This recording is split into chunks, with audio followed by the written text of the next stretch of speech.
Hello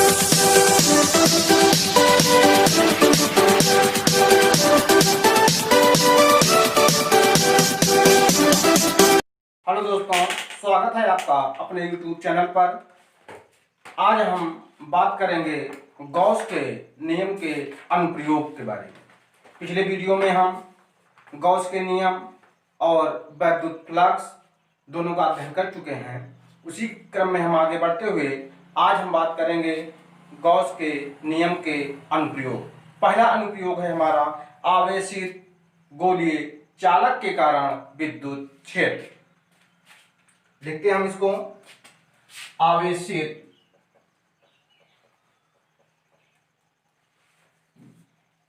गोलीय चालक के कारण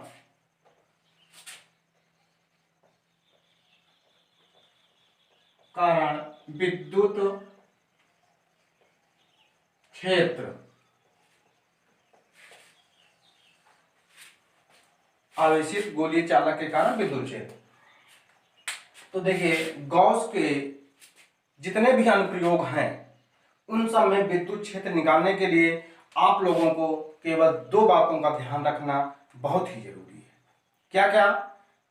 गॉस विद्युत क्षेत्र की जो हमने वैद्युत फ्लक्स का जो परिभाषा बताया था पिछले वीडियो में, वो और गॉस के नियम के अनुप्रयोग, मतलब परिभाषा और गॉस का नियम, अनुप्रयोग नहीं, गॉस का नियम, जो परिभाषा है और नियम है। ठीक है, परिभाषा से हमारा सूत्र क्या मिला था हमको, आप लोग ध्यान देंगे। क्या मिला था? फाई बराबर इंटीग्रेशन डी फाई या E D S cos theta, ये तो मिला था ना हमको। फाई बराबर डी फाई या E D S cos theta, ये हमारा किससे था? ये हमारा परिभाषा में था। परिभाषा से जिन्होंने पिछली वीडियो नहीं देखी है वो हमारे प्लेलिस्ट में जा करके उस वीडियो को देख लें, जिसके बाद ये समझेंगे इस वीडियो को तो ज्यादा समझ में आएगा। और दूसरा था हमारा गॉस का नियम, और गॉस का नियम से हमारा था फाई बराबर Q upon epsilon not. Epsilon not, केवल इन दो चीजों को आप लोगों को विशेष ध्यान रखना है। ठीक है, तो चलिए हम शुरू करते हैं आज का टॉपिक। जैसा कि नाम से वाकिफ है, गोलीय चालक। तो पहले हम एक गोला बनाते हैं। ठीक है, जब हम गोला बनाएंगे, ये हमारा गोला बन गया। ठीक, जिसकी त्रिज्या हम मान लेते हैं कैपिटल आर। कैपिटल आर है, जिस पर प्लस क्यू का आवेश रखा गया है। क्यू का आवेश रखा गया है, तो और जिस पर हमें एक चीज और है इसमें, इसके कई तीन कंडीशन बनेंगे। क्या बनेंगे? जब बिंदु गोलीय कोश के बाहर स्थित हो, जब बिंदु जो है गोलीय कोश के अंदर स्थित हो, या जब बिंदु गोलीय कोश की सतह पर स्थित हो। तीनों स्थितियों में हम विद्युत क्षेत्र ज्ञात करेंगे आज। तो पहला हम इसमें लिख देते हैं कि जब बिंदु P, जहां पे हमें विद्युत क्षेत्र ज्ञात करना है। ठीक है, बिंदु P क्या है? जहां पे हमें विद्युत क्षेत्र की तीव्रता ज्ञात करनी है।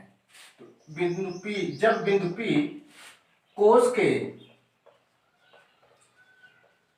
बाहर स्थित है, बाहर स्थित है। ठीक है, तो अब हम ध्यान देंगे।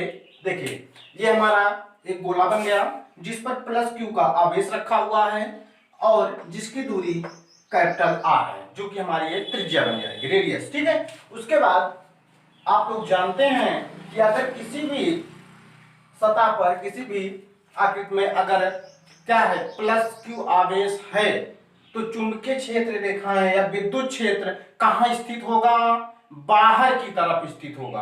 आप लोगों को हम बता चुके हैं कि अगर प्लस में है तो चुंबकीय क्षेत्र रेखाएं बाहर की तरफ जाएंगी, और अगर माइनस में है तो अंदर की तरफ आएंगी। यही पॉइंट है हमारा।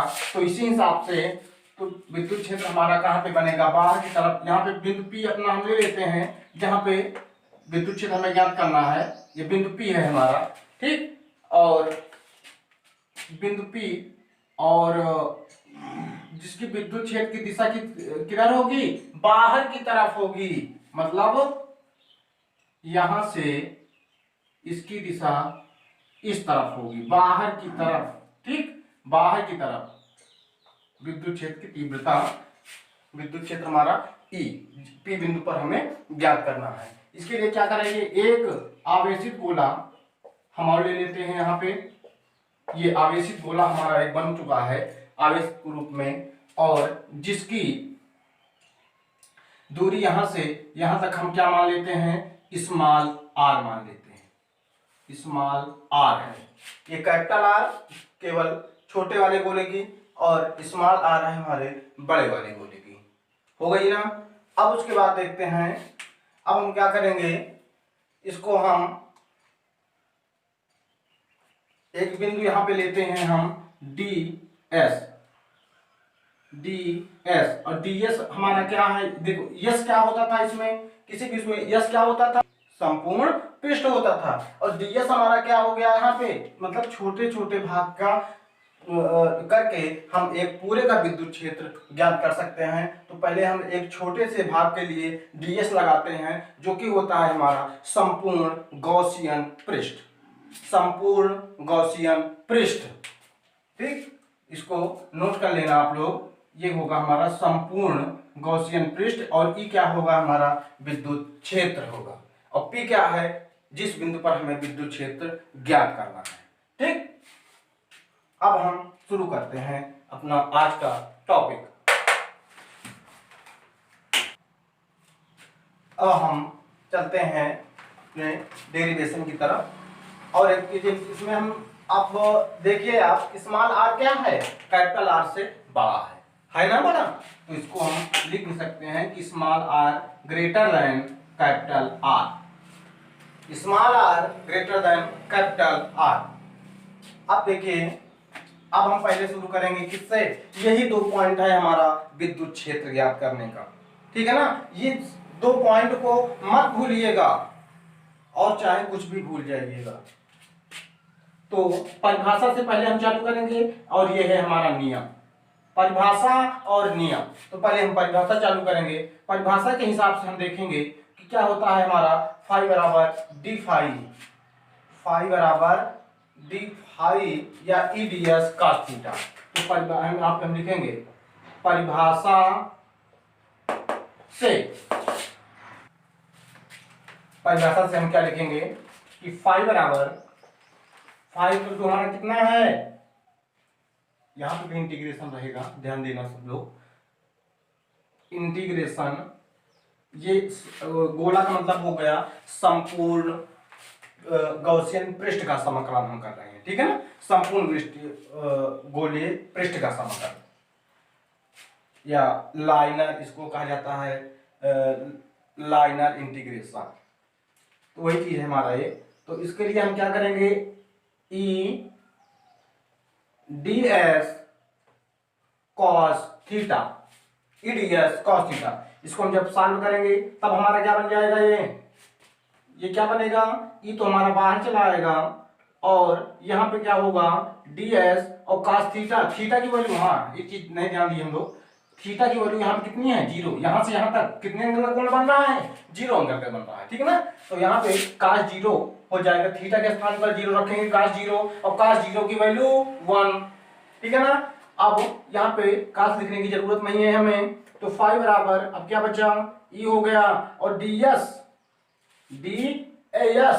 ds को हम क्या लिख सकते हैं, यहाँ पे लिख दीजिए कि ds बराबर 4 पाई r स्क्वायर, 4 पाई r स्क्वायर हमारा क्या है, ds मतलब संपूर्ण पृष्ठ। तो गोले के संपूर्ण पृष्ठ का सूत्र होता है 4 पाई r स्क्वायर, ये गोला है हमारा, और ds क्या है, संपूर्ण पृष्ठ है, और संपूर्ण पृष्ठ का सूत्र गोले के क्या होगा, 4 पाई r स्क्वायर, ठीक है ना। अब इसके स्थान पर हम लिख सकते हैं e 4 पाई आर स्क्वायर। अब हम आप लोग कहेंगे कि यहाँ पे इंटीग्रेशन क्या हो गया, तो भैया इंटीग्रेशन जब हम 4 पाई आर स्क्वायर का निकालेंगे तो 4 पाई आर स्क्वायर ही आएगा, क्योंकि ये एक नियतांक बन चुका है।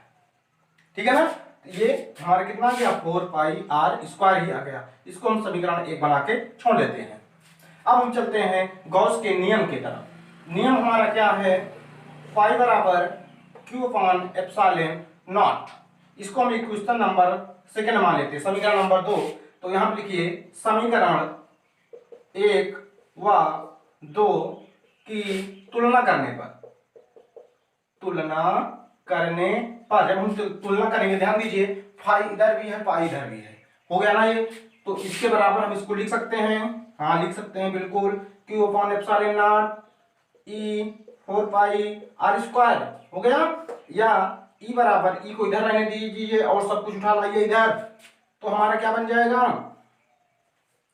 क्यू आई है इधर, एप्सिलॉन नॉट भी है इधर। ठीक, इधर क्या आएगा 4 pi are square, 4 pi are square. इसको हम लिख भी सकते हैं क्या, 1 upon 4 pi epsilon naught, 4 pi epsilon naught हो जाएगा ना ये, और Q अपान आर स्क्वायर है यही चीज, थोड़ा इसको डिफरेंट करके लिख दिए मिला करके। ठीक है ना, तो अब चाहे तो इसको इतना रहने दीजिए, और चाहे इसको आप लिख सकते हैं E बराबर के क्यू अपान आर स्क्वायर। के कहां से आया, के आप लोग जानते हैं क्या, कि के बराबर 1 अपान 4 पाई एप्सिलॉन नॉट, या 9 गुणन 10 के पावर 9, ये तो वैल्यू होती है ना इसकी। तो यही चीज है के क्यू अपान आर स्क्वायर। ये हमारे विद्युत क्षेत्र निकल के आ चुका है, किसका, जब बिंदु P कोश के बाहर स्थित है। ठीक है ना, अब हम ज्ञात करेंगे, क्या ज्ञात करेंगे, दूसरा कंडीशन, जब बिंदु P कोश के सतह पर स्थित है। तो ध्यान दीजिए, जब बिंदु P कोश की सतह पर स्थित होगा तब हमारा जो चित्र बनेगा कैसे बनेगा, यहाँ पे प्लस रहेगा, सब में रहेगा ना, क्यू आवेश रहेगा ही, इसकी दूरी कैपिटल आर थी, कैपिटल आर ही रहेगी, और जो P अब यहां से कहां आ जाएगा, यहां पे आ जाएगा, इसकी सतह पे आ जाएगा। तो बिंदु P हमारा कहां आ गया, इसकी सतह पे आ गया, और इसकी यहां से दूरी कितनी हो जाएगी, स्मॉल r हो जाएगी। कैसे हो जाएगी, देखिए यहां से केंद्र से P तक की कुल दूरी कितनी थी, r थी।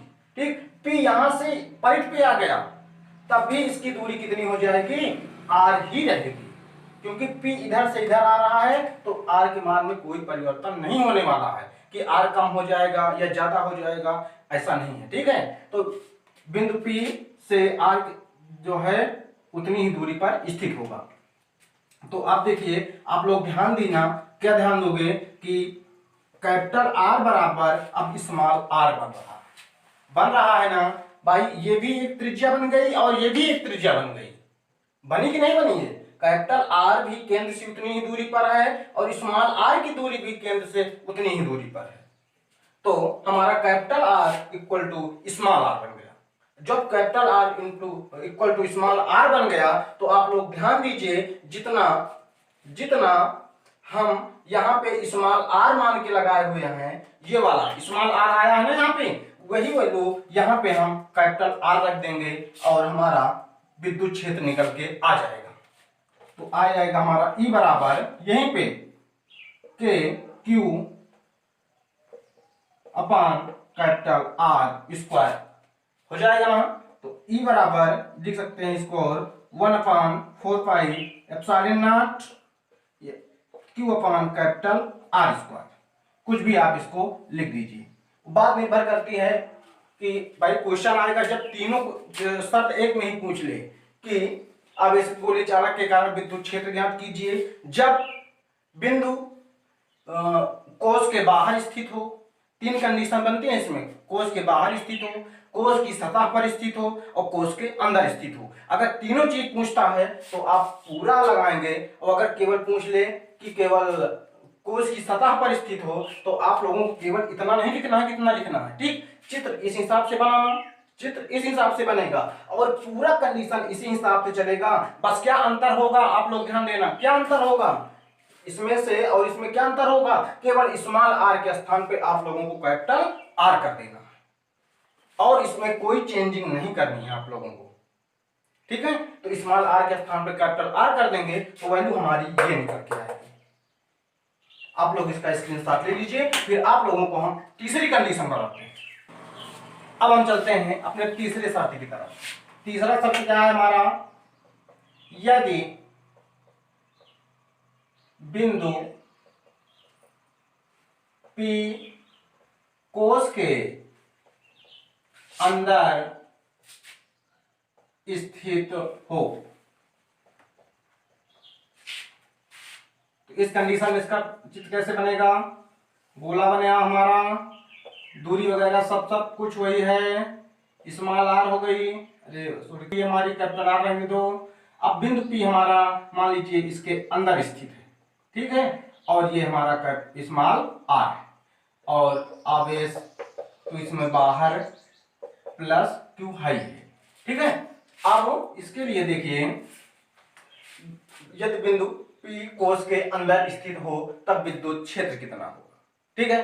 तो देखिए जब ये अंदर अगर विद्युत क्षेत्र उपस्थित होगा तो पहली चीज, चाहे जिस कोश में हो या जिस कंडीशन में हो, अगर अंदर की तरफ है विद्युत क्षेत्र तो उसके अंदर आवेश हरदम शून्य होता है।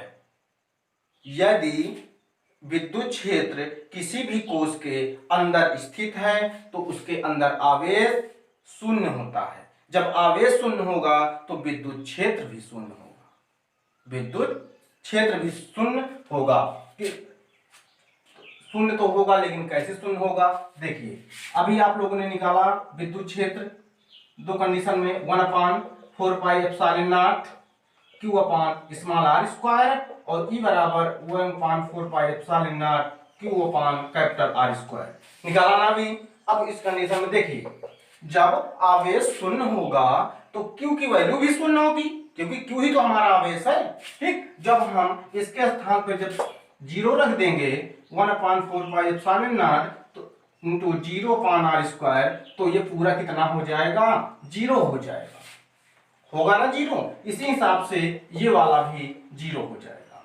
तो हम कह सकते हैं कि यदि बिंदु P कोश के अंदर स्थित है, यदि बिंदु P कोश के अंदर स्थित है तो विद्युत क्षेत्र की तीव्रता हमारी शून्य हो।